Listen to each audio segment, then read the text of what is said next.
Especial para ti. Una estación de Valora Conciencia en los medios. Escúchanos también a través de www.valoraradio.org o en Spotify como Valora el Podcast. Quédate con nosotros. Iniciamos. No tengas miedo al mundo, Él te acompañará. Que con los pies en la tierra hay que caminar y la mirada en el cielo para encontrar que su gracia aquí está. Valora Radio. ¿Qué tal, amigos de Valora Radio? Bienvenidos a este programa Soldados de Dios. Soy Jaime Velázquez y les doy la más cordial bienvenida a este programa. Gracias de verdad por estarme acompañando el día de hoy. Hoy quiero hablar de un tema de tipo apologético. ¿Por qué?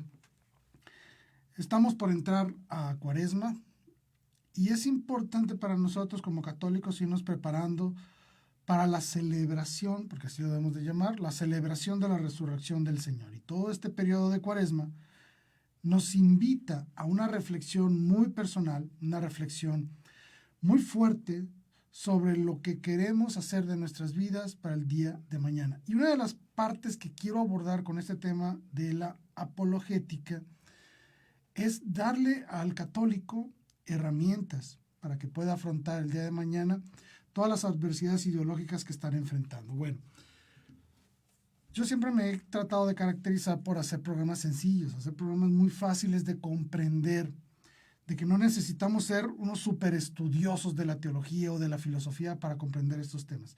Y el tema de hoy, pues obviamente no es la excepción. Vamos a hablar de un tema que es muy complejo, pero que podemos reducirlo a términos muy sencillos, a términos en los cuales nosotros podamos como católicos defender nuestra fe y sobre todo entender que los errores concernientes a la doctrina cristiana en general nos llevan por caminos erróneos que ponen en riesgo nuestra salvación. Entonces, creo que empezar esta Cuaresma conociendo un poco más del por qué nuestra fe dice ciertas cosas es algo importante y muy valioso para todos y cada uno de nosotros. El tema de hoy es la gran herejía, la gran mentira de la sola escritura. Ahorita voy a definir qué es esto de la sola escritura.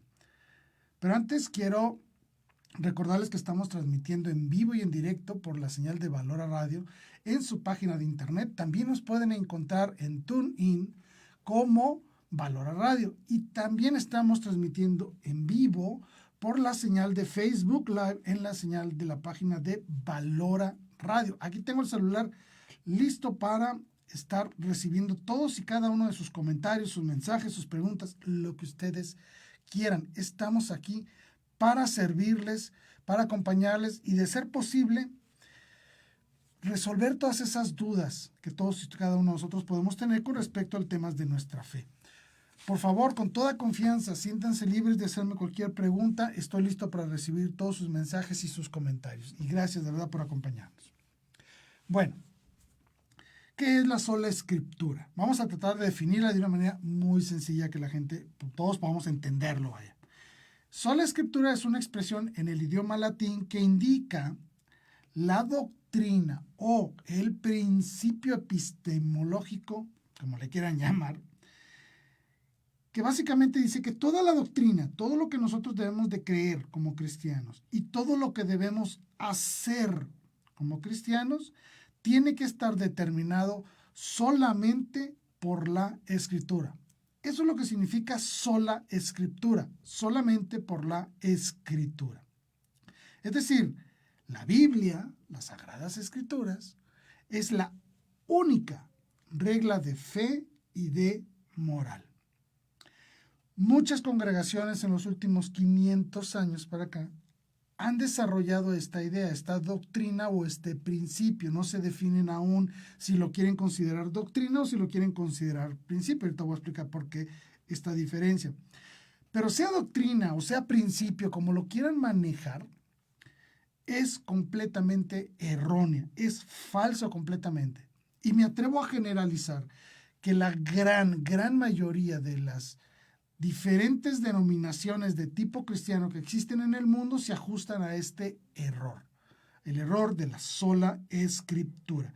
Voy a hablar de una manera muy general, ¿no? Hay algunas, vamos a llamarlo así, sectas o denominaciones que son mayormente o menormente extremistas en la forma en que desarrollan esta falsa doctrina de la sola escritura. Bueno, ¿dónde nace? Nace en el siglo XVI. Historia básica. Siglo XVI, un señor llamado Martín Lutero funda el luteranismo, da inicio a la Reforma Protestante, y este señor empieza a promover una serie de ideas en contra de la iglesia, en contra de la fe, porque él buscaba, y lo pongo entre comillas, reformar la iglesia. Bueno, ¿qué pasaba en el siglo XVI? Y esta es la parte medular del asunto de la herejía. Bueno, en el siglo XVI había dos corrientes ideológicas muy fuertes. Una era el Renacimiento. Todos lo conocemos, el Renacimiento, donde vemos las obras de Miguel Ángel, Leonardo da Vinci, Rafaelo, la Capilla Sixtina, las grandes catedrales. Es decir, el Renacimiento nosotros lo conocemos por las grandes maravillas que nos dejó en las obras de arte. Pero el Renacimiento no se limitó solo a eso. El Renacimiento realmente era toda una corriente ideológica y filosófica que buscaba poner al hombre como centro de sí mismo. Ojo, aclaro, no significa que estén renegando de Dios, no.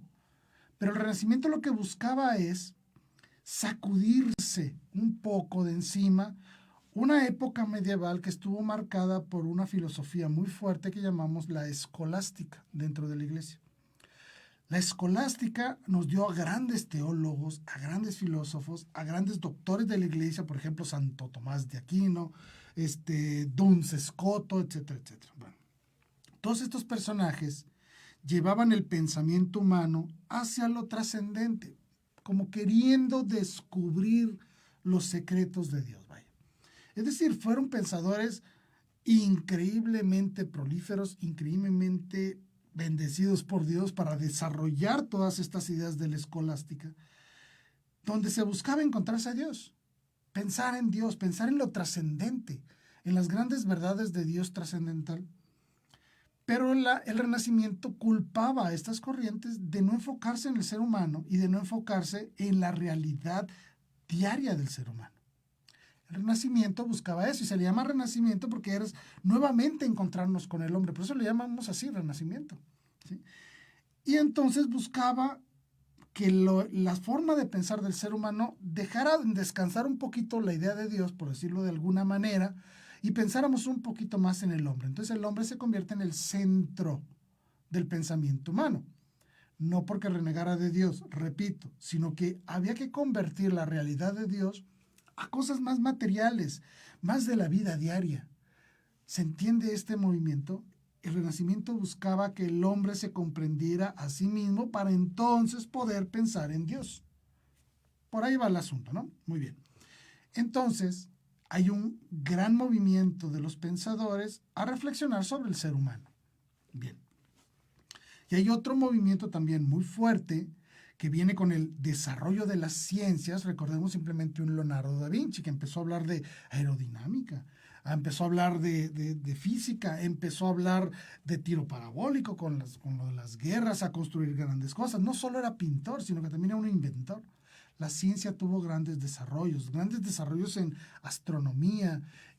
Pudieron ya por fin producirse los primeros telescopios, los primeros microscopios. Es decir, la ciencia empieza a tomar fuerza.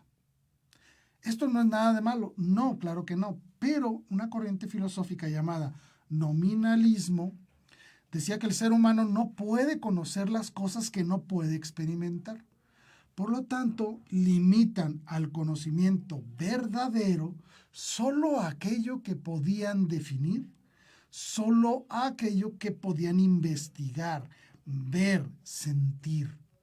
Casi fue el nacimiento de lo que posteriormente sería el materialismo. Bueno, si nosotros juntamos estas dos grandes corrientes donde el hombre debe ser parte central del pensamiento del ser humano, y que el ser humano solo puede conocer lo que puede experimentar o lo que puede explorar, por llamarlo así, este señor Martín Lutero, movido por estas dos ideologías, se da cuenta de dos cosas, o empieza a desarrollar en su mente dos cosas. Dios es tan trascendente que no hay nada en mí digno de Dios. No hay nada que yo pueda hacer para acercarme a Dios. Soy un hombre malo. Ahí viene el Renacimiento. Cuando el Renacimiento empieza a enfocarse en la realidad del hombre, este señor dice, el hombre es malo. Por lo tanto, no hay nada que el hombre pueda hacer que tenga valor ante los ojos de Dios. Esto es lo que dice Martín Lutero. Y por el lado del nominalismo, él dice, entonces la única manera en que la que yo puedo conocer a Dios y acercarme a Dios es a través de fuentes objetivas. Es decir, fuentes que no sean especulativas, como es la teología o la filosofía. Entonces yo tengo que rechazar todo eso, y la única manera que tengo para conocer a Dios son los escritos que dejaron en el siglo I los apóstoles y los discípulos de los apóstoles. Por lo tanto, este señor dice, soy malo y todo mi pensamiento es basura, entonces tengo que buscar fuentes objetivas para el conocimiento de Dios. ¿Cuál es el gran error de Lutero? Que restringe el conocimiento de lo divino solo a lo que estaba escrito y descarta por completo la tradición viva de la Iglesia. Este señor comete la gran herejía, junto con otras tantas, de que solo lo escrito en la Biblia puede ser considerado como una fuente verdadera para llegar al conocimiento de Dios. Y descarta a toda la tradición de la Iglesia, descarta a los padres de la Iglesia, descarta a los doctores de la Iglesia, descarta el magisterio de la Iglesia. Por lo tanto, reduce todo el conocimiento a lo escrito. Y como todos los hombres somos malos y todos los hombres tenemos diferentes experiencias de vida, eso significa entonces que cada persona puede tener acceso a las Sagradas Escrituras e interpretarlas según su propia idea. Porque las Sagradas Escrituras no le van a decir lo mismo a dos personas. Le van a enseñar diferentes cosas según la interpretación propia de las personas. Y por eso es que hoy en día tenemos esta masiva gama de diferentes denominaciones de tipo cristiano, porque siguen esta regla, limitan todo a las Escrituras, descartan toda la historia de la Iglesia, ellos agarran, van y compran la Biblia a la librería y la empiezan a interpretar de su manera propia y surge una nueva iglesia cristiana, lo cual es completamente falso y erróneo. Por lo tanto, voy a repetirlo para que quede bien claro el concepto. Lutero adopta esta idea y concluye que el hombre solo puede sustentar su conocimiento de Dios en aquello que puede ser experimentado de manera objetiva, es decir, una fuente objetiva de información. Y entonces reduce todo solo a lo que le está escrito en la Biblia. Esto, como lo decía, descarta todo el desarrollo doctrinal de la Iglesia a lo largo de 1500 años. Este es el gran error. Y como les dije un momento, esto genera un gran problema. Porque si yo leo la Biblia y yo jamás estudié filosofía, jamás estudié teología, jamás estudié nada de eso, pero yo agarro la Biblia y empiezo a leer, yo le voy a dar una interpretación según lo que yo sé, según mis propias experiencias de vida.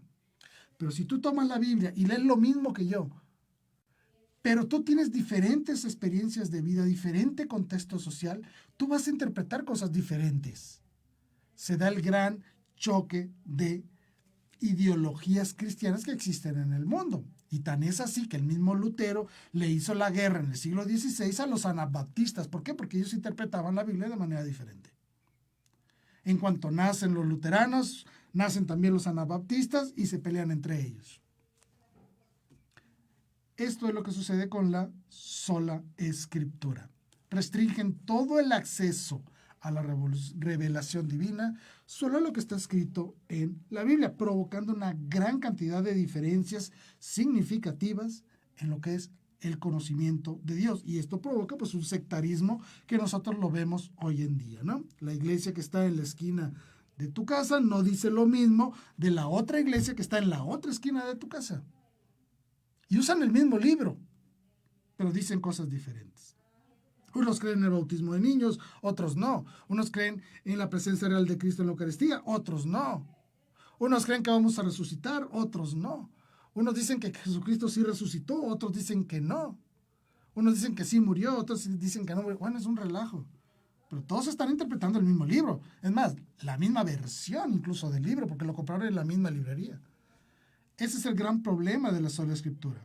Porque la sola escritura define que el hombre es el que va a darle la interpretación personal a las escrituras y no un magisterio, no un grupo de maestros que están bien educados en teología, filosofía, historia, antropología, psicología y una serie de ramas que le permiten al magisterio de la iglesia poder abordar el tema de las escrituras y darle una interpretación correcta. Si ellos son los que han estudiado, los que verdaderamente poseen la asistencia del Espíritu Santo, obviamente ellos son guiados por el Espíritu Santo para la correcta interpretación de las Escrituras y lo podemos ver en la historia. El magisterio de la iglesia tiene 2000 años y el magisterio que está hoy en día no puede decir algo diferente a lo que dijo el magisterio de la iglesia en el siglo III, en el siglo IV, en el siglo X. No puede. ¿Por qué? Porque estamos hablando de la revelación, que no está sujeta a la interpretación privada de la iglesia. Está sujeta a la inspiración del Espíritu Santo y a esta, ¿cómo podemos llamarle? A esta filosofía de continuidad. ¿Qué quiere decir? Que lo que pensaban los primeros cristianos sigue vigente el día de hoy y eso lo asegura el magisterio de la iglesia que está asistido por el Espíritu Santo. Bueno, nuestro Señor Dios nos dijo claramente, sean uno, como mi Padre y yo somos uno. El momento en que nosotros tomamos como doctrina o como principio de estudio las Sagradas Escrituras, la sola Escritura, caemos en el gravísimo error de que ya no somos uno, somos miles. También nuestro Señor Dios nos dijo, sean una sola fe, cosa que la sola Escritura rompe por completo porque ahora hay miles de diferentes fes.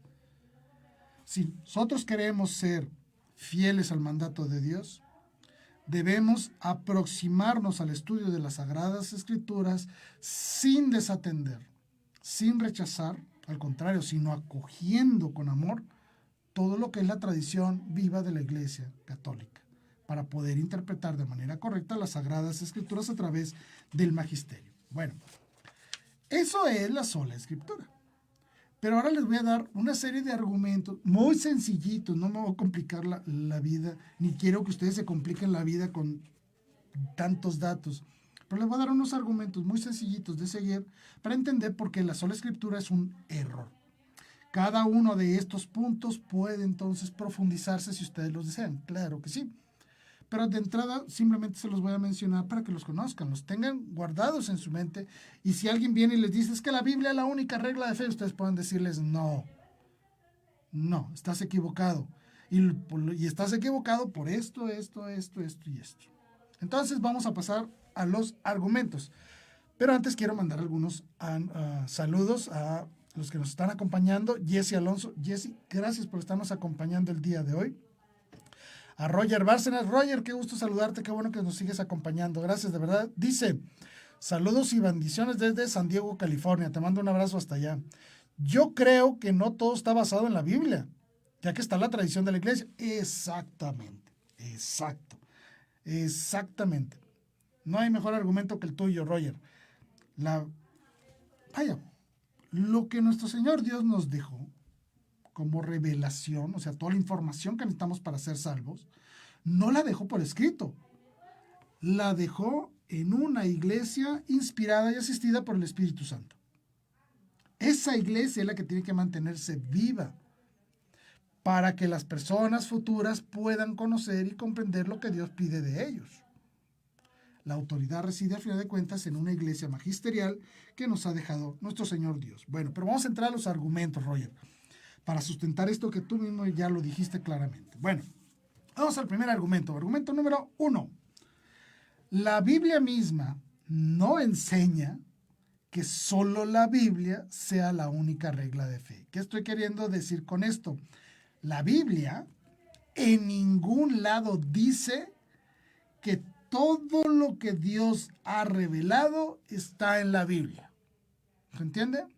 Vaya, la Biblia no se menciona a sí misma.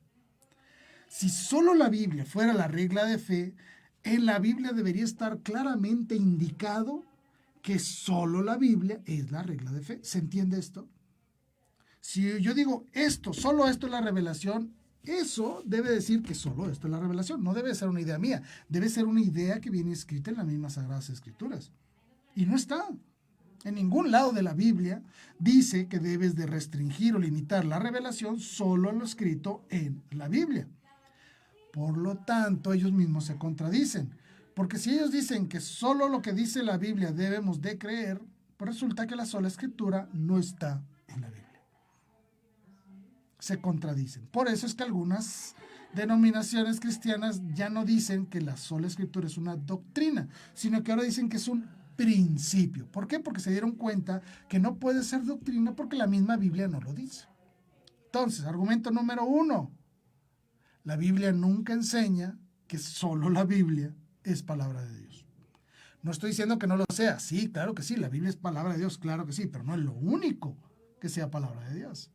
La tradición viva de la iglesia también lo es, porque la tradición viva de la iglesia es todo aquello que nuestro Señor Jesucristo les enseñó y les enseñó a hacer también, todo lo que nuestro Señor enseñó e hizo, y que la iglesia le da continuidad. Ejemplo muy sencillo, un sencillito ejemplo de lo que sería la tradición.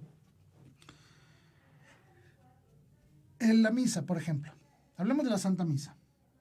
Si nosotros vamos al siglo II, vamos a encontrar perfectamente redactada cómo se celebraba una misa, que es exactamente igual a como la celebramos hoy en día en los escritos de San Justino. Bueno, pero ahí dice que el pueblo se reúne en un lugar, que leen las Sagradas Escrituras, cantan salmos, se dan el signo de la paz, se hacen el ofrecimiento de dones, que es el pan y el vino, se hace la consagración, comulgan, se da la despedida, etcétera, etcétera, cantan el Cordero de Dios y todas esas. En la Biblia no viene nada de eso, solo viene la última cena. Es decir, en la Biblia, si nosotros nos buscamos y nos basamos en la Biblia, la misa solo sería en la pura parte de la consagración, la liturgia eucarística.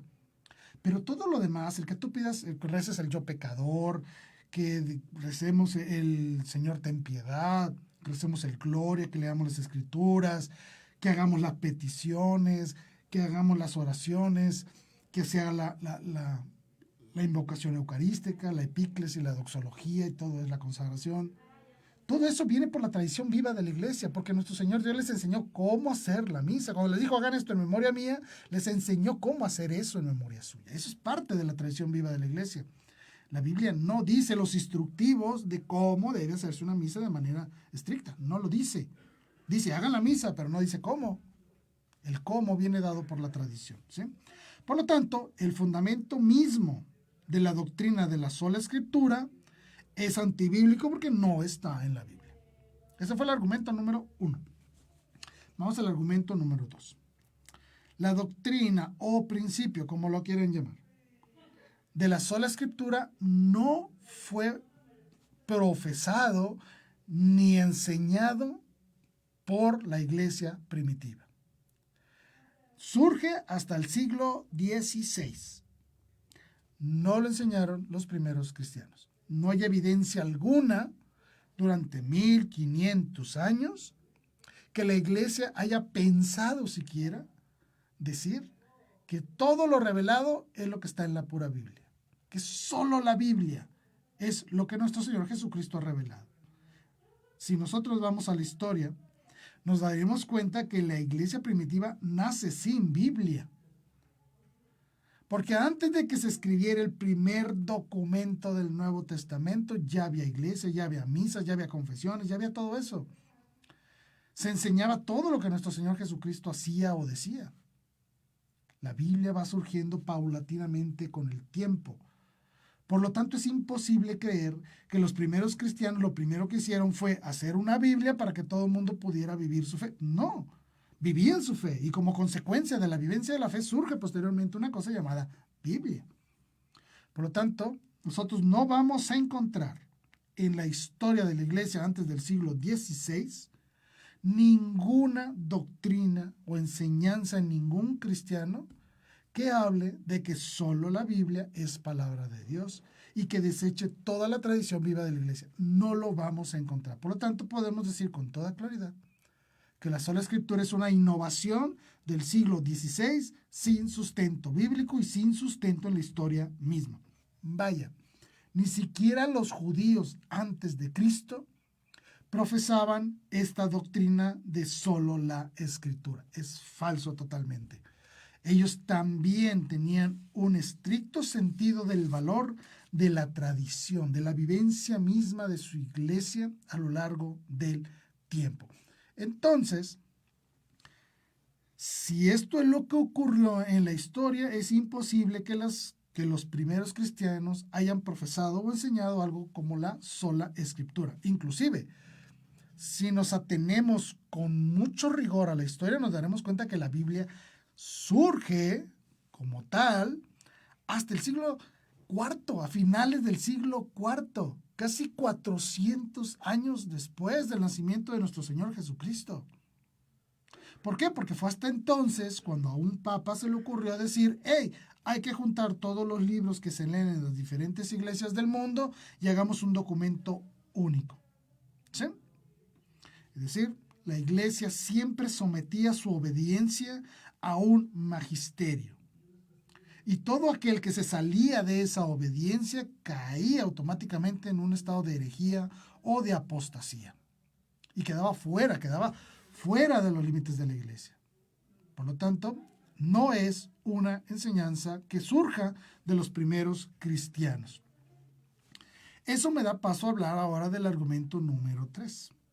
Si la Biblia no se formó a sí misma, si la Biblia como tal no nace en el siglo I, ¿cuándo nace la Biblia? ¿Y por qué nace la Biblia? El argumento 3 es muy sencillo. La Biblia no se forma a sí misma. Por lo tanto, podemos decir que las Sagradas Escrituras no indican en ninguna parte que la revelación quede limitada a la Biblia misma. ¿Por qué? Porque la Biblia no se menciona a sí misma. Porque cuando los documentos fueron escritos, no existía la Biblia. Para que se entienda, cuando San Pablo escribía alguna carta, él no estaba pensando, esta carta va a formar parte del Nuevo Testamento de la Biblia. No. San Pablo nunca conoció el Nuevo Testamento. Vaya, me atrevo a decirlo de esta manera. Posiblemente San Pablo a lo mejor nunca leyó el Evangelio de San Lucas. O nunca leyó el Evangelio de Mateo. Mucho menos leyó el Evangelio de Juan. Nunca leyó el Apocalipsis. ¿Entienden lo que estoy tratando de decir? Yo no puedo restringir la revelación a una Biblia que ni siquiera estaba conformada cuando la iglesia ya estaba produciendo, nuevos fieles, nuevos cristianos. La iglesia nació viva. No nace del libro. El libro surge de esta iglesia. Los escritos surgen de la iglesia. Por lo tanto, las Sagradas Escrituras no se dimensionan a sí mismas. ¿Por qué? Porque no era una idea de los escritores cuando estaban haciendo sus debidas cartas o sus evangelios. Por tanto, si parto de esta realidad, la Biblia no es autosuficiente. La Biblia no indica qué libros debe tener la Biblia. Es decir, el Nuevo Testamento no empieza diciendo, el Nuevo Testamento deberá componerse de las cartas de San Pablo, de la carta de Santiago, de las 3 cartas de Juan, de 2 cartas de Pedro. No. Esta es una decisión muy posterior, hasta el siglo IV. ¿Sí? La canonicidad, es decir, la regla que dice cuáles libros son inspirados y cuáles libros son palabra de Dios, reside en una autoridad externa. Ojo, lo repito, la canonicidad, es decir, la regla que dice qué documentos forman parte de la Biblia, no vienen mencionados en la Biblia misma, sino que esta resolución de qué libros deben contener las Sagradas Escrituras fue dado por una autoridad externa a la Biblia. Se llama Iglesia. Y ocurrió en el siglo IV con un papa llamado San Damaso I, que dijo, esto es lo que vamos a considerar palabra de Dios, y le encargó a su secretario, un señor llamado San Jerónimo de Estridón, tómalos, estúdialos y prodúcenos una cosa llamada Biblia en latín. Esa Biblia se conoce como la Vulgata. y es la Biblia oficial de la Iglesia Católica, porque surge de las disposiciones de un papa allá por el año 380-382, que se ratifica posteriormente en concilios locales en Cartago, en Hipona y en otras partes del mundo con posterioridad. Y que en el siglo XVI, por culpa de este Lutero que decía que algunos libros eran falsos y un montón de tonterías que dijo, entonces en el concilio de Trento se tuvo que hacer una canonicidad de las Sagradas Escrituras, ahora sí como con una materia dogmática, como regla de fe. La Biblia nace de la Iglesia. No nace por sí misma, no se da valor a sí misma, no se menciona a sí misma, por lo tanto, que sea Biblia y que nosotros digamos es palabra de Dios, es por una autoridad externa a la Biblia llamada Iglesia. Argumento número 4. Este está muy interesante. La Iglesia es la autoridad suprema, no las Escrituras. Lo repito porque a veces puede sonar un poco chocante. La autoridad máxima y suprema es la Iglesia, no las Escrituras. No estoy queriendo decir que la Iglesia está por encima de las Escrituras, tampoco. ¿Por qué? Porque la Iglesia, que es la autoridad máxima, es aquella que está al servicio de las Escrituras y de la tradición, es decir, de la revelación. Pero para que yo pueda decir este documento, esto que se llama Biblia, es palabra de Dios, es porque la Iglesia me lo dijo. Y yo pongo mi confianza en la Iglesia. Las personas que definieron y dijeron esto es palabra de Dios son la Iglesia. Aceptar entonces, si yo vengo y digo que la Biblia es palabra de Dios, es porque le estoy haciendo caso, estoy obedeciendo y le estoy dando un valor de autoridad a quien lo dijo, a quien lo promulgó. ¿Quiénes fueron? Fueron la Iglesia Católica. Entonces, cada vez que un señor no católico o una persona no católica toma una Biblia y dice esto es palabra de Dios, le está dando la razón a la Iglesia Católica, que fue la que lo definió. El protestantismo, entonces, sin ajustarse a la autoridad de la Iglesia, no tiene ningún elemento para decir que la Biblia es palabra de Dios. Y lo repito, porque quiero que quede bien clara la idea. Los protestantes, si tú le preguntas por qué este evangelio o esta carta es palabra de Dios, no tiene respuesta, porque la única respuesta válida es porque la Iglesia me dijo. Porque la autoridad de la Iglesia sí lo ha definido. Porque ningún documento dice esto es palabra de Dios y forma parte del Nuevo Testamento. No, no lo dice. Y había muchos más evangelios, no solo esos 4 que tenemos en la Biblia. Había muchas otras cartas de diferentes discípulos de los apóstoles circulando por la cristiandad que tampoco forman parte de la Biblia. Por ejemplo, las cartas de San Clemente a los Corintios. Es decir, el que una autoridad haya dicho estos documentos es palabra de Dios y estos no es palabra de Dios, reside entonces en una iglesia con autoridad. Muchos a este argumento dicen, oye, pero los judíos ya tenían el Antiguo Testamento. Cierto, ya existía el Antiguo Testamento, pero los judíos en los tiempos de Jesús no tenían cerrado su canon. Ellos no habían dicho esto es palabra de Dios y esto no es palabra de Dios. Ellos no habían tomado aún esa resolución. ¿Quién toma la decisión de decir estos libros del Antiguo Testamento son palabra de Dios y estos libros son el Nuevo Testamento como palabra de Dios? Fue la misma Iglesia Católica. La Iglesia Católica cierra también el canon de escrituras antes de Cristo y las escrituras después de Cristo. ¿Se entiende? Por lo tanto, toda la Biblia, toda, es obra de la Iglesia Católica.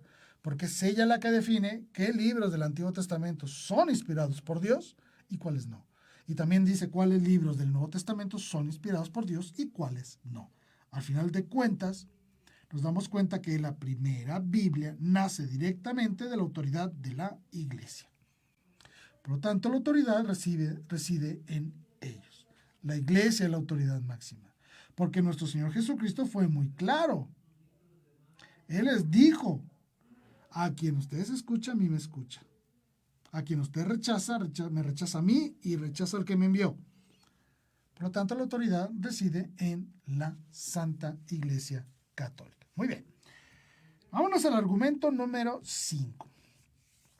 Nuestro Señor Jesucristo jamás dijo que la revelación, o sea, lo que Él decía y enseñaba, iba a quedar reducido o escrito totalmente en la Biblia. Jamás dijo eso. Es más, ni siquiera mandó a nadie escribir nada. No existe ningún mandato de nuestro Señor Jesucristo diciéndole a algún apóstol, hey, escribe el Evangelio. No. Por lo tanto, no podemos asumir que todo queda revelado en las Sagradas Escrituras si nuestro mismo Señor Jesucristo no lo dijo, no lo enseñó, y ni siquiera lo insinuó. ¿Se entiende?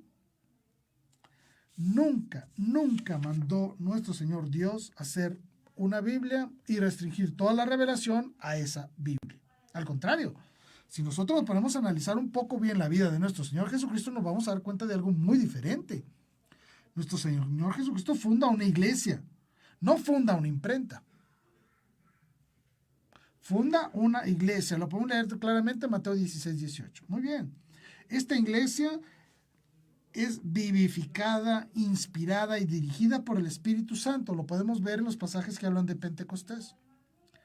Jesucristo le manda a esta iglesia predicar y hacer el bien y hacer todo lo que Él ha hecho para que todo mundo llegue al conocimiento de la fe. Eso lo encontramos en Mateo 28, en los versículos 19 y 20. Por lo tanto, lo que nuestro Señor Dios quería es que todos convirtamos y volcáramos nuestra fe hacia Cristo, a su persona, no a un libro. Nuestro Señor Dios dejó una autoridad. Lo podemos leer claramente en Lucas 10:16. Jesucristo nos manda escuchar y seguir a la iglesia. Por lo tanto, restringir a Dios a solo lo escrito es romper con lo que el mismo Señor Jesucristo nos ha enseñado. Es falso totalmente que toda la revelación quedó contenida solo en la Escritura. La revelación fue dada a un grupo de apóstoles y discípulos que a lo largo de la historia mantuvieron viva la llama de la fe y se ha esparcido por todo el mundo a través de la vivencia de la fe en la iglesia. Este fue el argumento 5. Argumento número 6. Y este es textual de las Sagradas Escrituras. No todo está escrito. ¿Dónde encuentro esto? Sencillo. En el último versículo del Evangelio según San Juan. Juan 21:25. ¿Qué dice San Juan? Primero que nada, él se valida a sí mismo. Yo tengo autoridad, porque yo he sido testigo de lo que escribo. Yo he sido testigo de todo lo que los he enseñado. La autoridad está en mí. No en el documento, está en mí, que produce el documento. ¿Sí? Por lo tanto, si yo me pongo a enfocar en estas palabras del apóstol San Juan, me doy cuenta que la garantía de que este documento es verdadero no reside en el documento mismo, reside en la autoridad de aquel que lo escribe y lo promulga. En este caso, un apóstol, el apóstol San Juan. Y él se pone como válido en su enseñanza porque él ha sido testigo de los eventos narrados. Él les pide a la iglesia, a la que le escribe este documento, que digan que acepten la enseñanza de Juan por ser un testigo, no porque haya escrito algo. ¿Se entiende este concepto? San Juan dice claramente, no todo está escrito. Así de sencillo. Juan dice, si nosotros escribiéramos todo lo que nuestro Señor Jesucristo nos enseñó, todo lo que nuestro Señor Jesucristo dijo, todo lo que Él hizo, no cabrían libros en el mundo. Estas fueron palabras textuales de San Juan. Y dice, no todo está escrito. Por lo tanto, es imposible poder reducir la revelación solo a la Escritura. Porque el mismo San Juan nos dice, no todo está escrito. Aprovecho mandar un saludo para Sergio Sotelo. Gracias, Sergio, por estarnos acompañando el día de hoy. Y me dice, Saludos desde Hidalgo del Parral. Viva Cristo sacerdote y rey. Viva. Jesús es la cabeza de la iglesia y nosotros el cuerpo. Así es. Debe existir una unidad entre la cabeza y el cuerpo, porque si pues, al cuerpo le corta la cabeza, pues se muere, ¿no? Muy sencillo. Y sí, efectivamente, nosotros debemos de poner nuestra mirada en Jesucristo y aprender todo sobre Jesucristo a través de los medios que Jesucristo ha dejado para que nosotros le conozcamos. La iglesia. Él dejó una iglesia, vayan por todo el mundo a predicar. Tenemos que seguir a la iglesia. Y como parte de la iglesia surgen dos grandes cosas, una llamada Biblia y otra llamada tradición, la vivencia misma de la acción sacramental de la iglesia a lo largo de los años.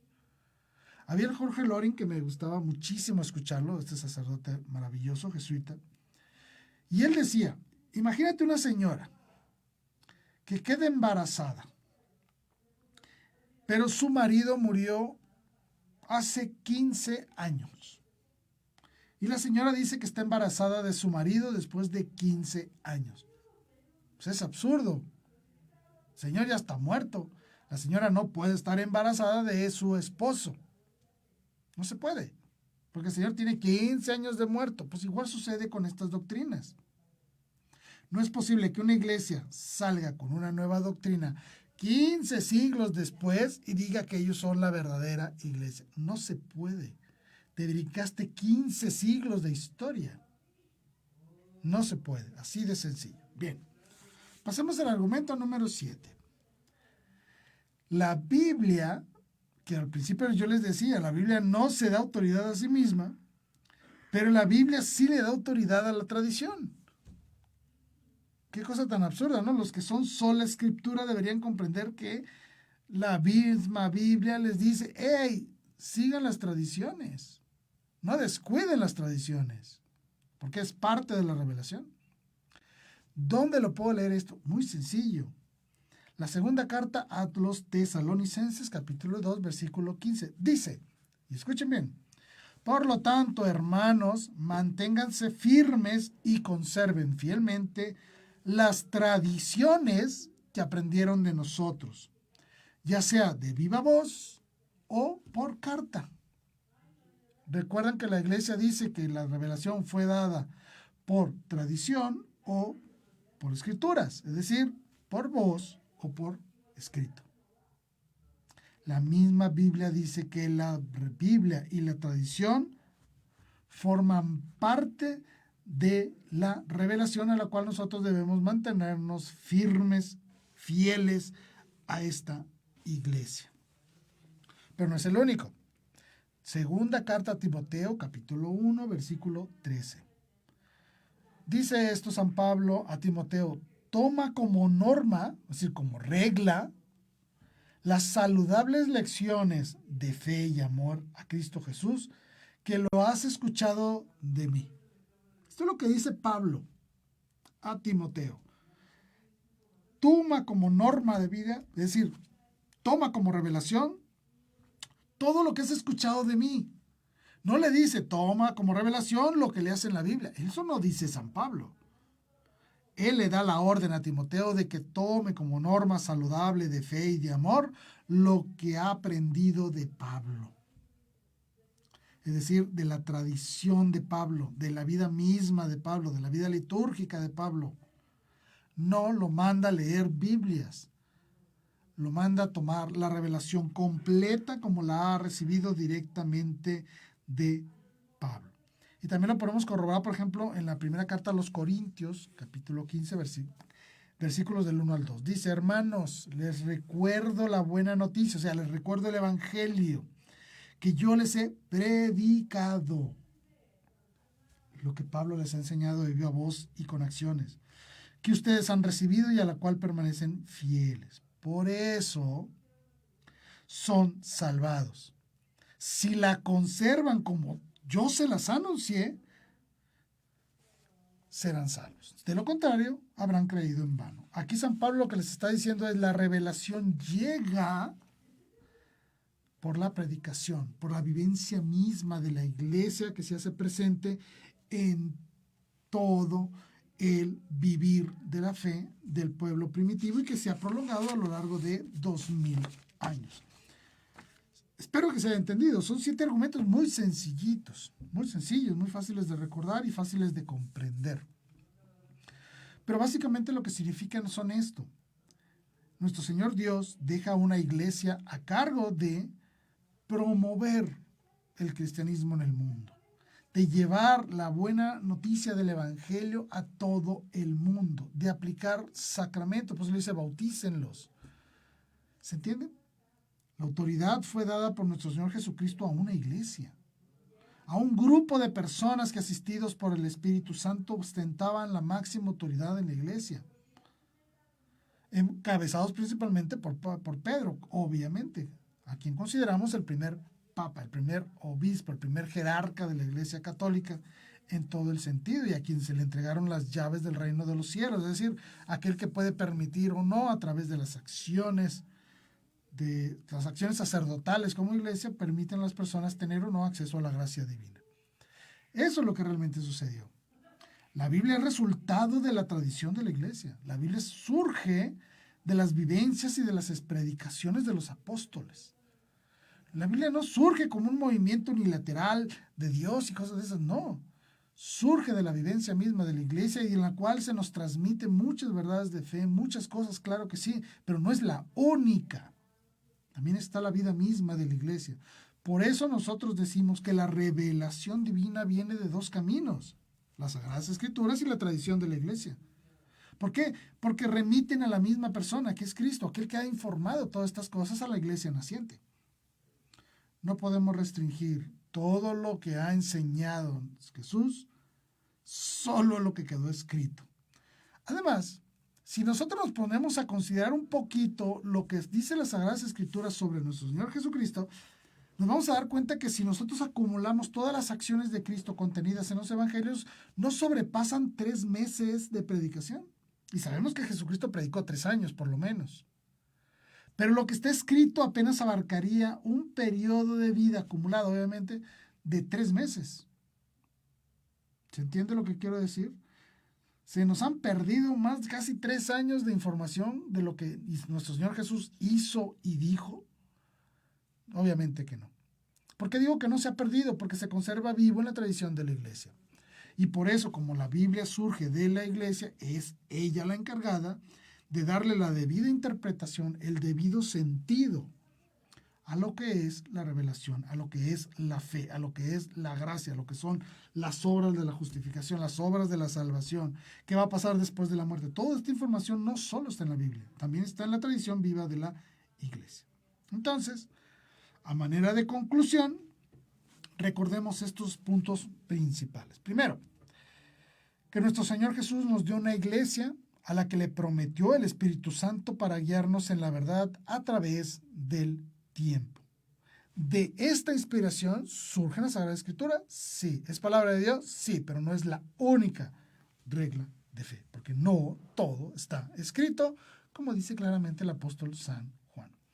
Consejo, muy sencillo: sujétate a la autoridad de la iglesia. Pero es que me cae gordo el cura del pueblo, no importa. No me gusta este papa, no importa. Me cae gordo mi obispo, no importa. Nosotros no tenemos una fe curera. Mi fe no está sustentada en el sacerdote en turno de mi parroquia. En eso yo no sustento mi fe. Yo sustento mi fe en Cristo y en la iglesia que Él nos ha dejado, independientemente si me cae bien o me cae mal el cura que de en turno. Porque eso es relativo. No tiene nada que ver con la objetividad de la revelación dada por nuestro Señor Dios y asistida por el Espíritu Santo, que se enseña en la iglesia. Por eso, repito, debemos sujetarnos a la autoridad de la iglesia, no a las personas en sí mismas, sino porque estas personas ocupan la jerarquía de la iglesia de manera válida y legítima y son asistidos de manera especial por el Espíritu Santo para la conducción y llevar a todas las almas al encuentro con Dios. Recordemos esto: la iglesia existe para que te salves y lo hace poniéndose al servicio de la revelación misma. La iglesia tiene autoridad porque es la máxima servidora de la humanidad y de la palabra de Dios que las hace por escrito y las predica y las hace vida. Espero que te hayan gustado estos argumentos en contra de la sola escritura. Como te digo, son muy sencillitos. Espero que te gusten y puedas aplicarlos en alguna ocasión de tu vida para defender tu fe.